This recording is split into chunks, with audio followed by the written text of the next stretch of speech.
और AC बराबर है √3 और जो CD है इसका मान यहाँ पे है √3 BC, है ना। ये कह सकते हैं समीकरण 1 से CD का मान यहाँ रख दिया है। तो AC बराबर आ जाएगा, एक नाव पुल की ओर आ रही है, किसी क्षण पुल का उन्नयन कोण 30 अंश देखा गया।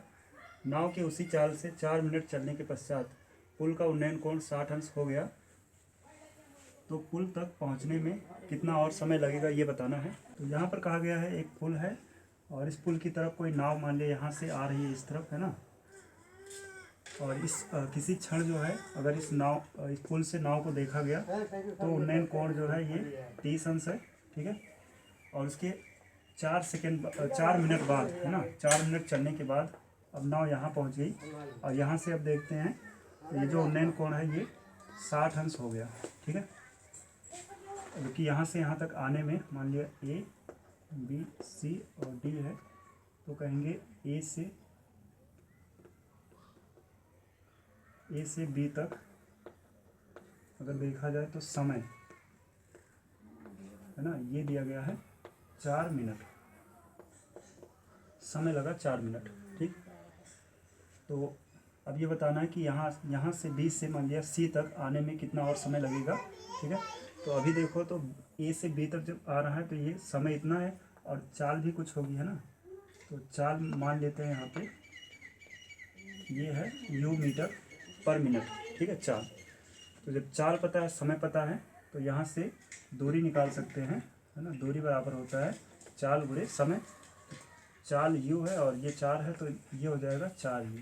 तो यहाँ से यहाँ तक की जो दूरी है A से B तक वो कितना है 4U है, ठीक है।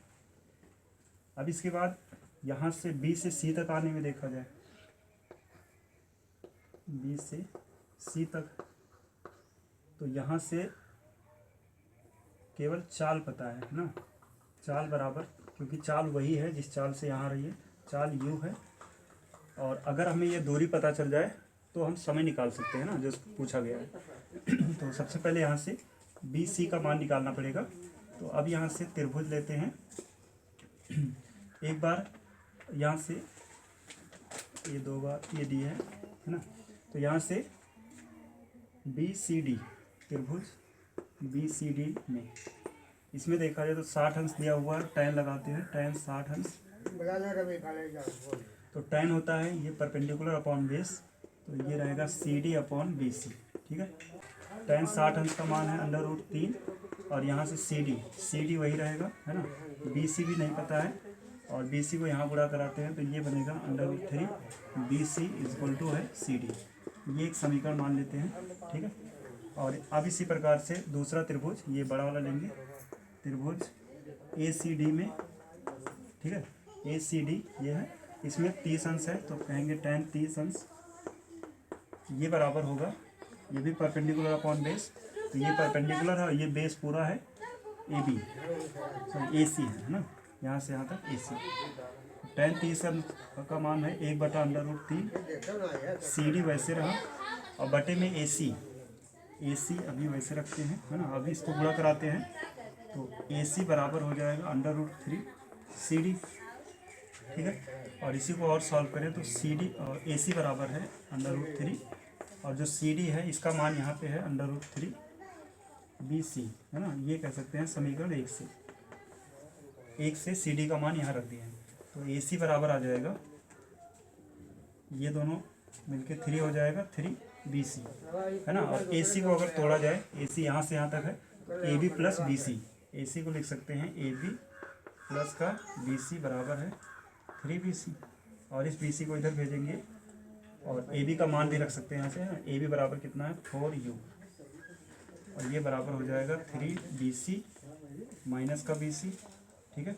3 BC माइनस BC करेंगे तो आया 2 BC, 2 BC = है 4U के, तो यहाँ से BC = आ जाएगा 2U, 2 डिवाइड कर देगा इसको, है ना। तो BC का मान यानी यहाँ से यहाँ तक की जो दूरी है वो कितनी है 2U है, ठीक। अब चाल पता था, दूरी पता चल गया है, यहाँ से यहाँ तक की जो दूरी है ना, वो कितना है 2U है। ये पता आप समय निकाल पाएंगे, समय बराबर होता है यहाँ से दूरी बटा चाल, है ना। दूरी है 2U और चाल U है, U से U कट जाएगा, ये आएगा 2 और समय यहाँ पे मिनट में है, ठीक है। तो इस प्रकार पुल तक पहुंचने में इसको कितना और समय लगेगा, वो है 2 मिनट।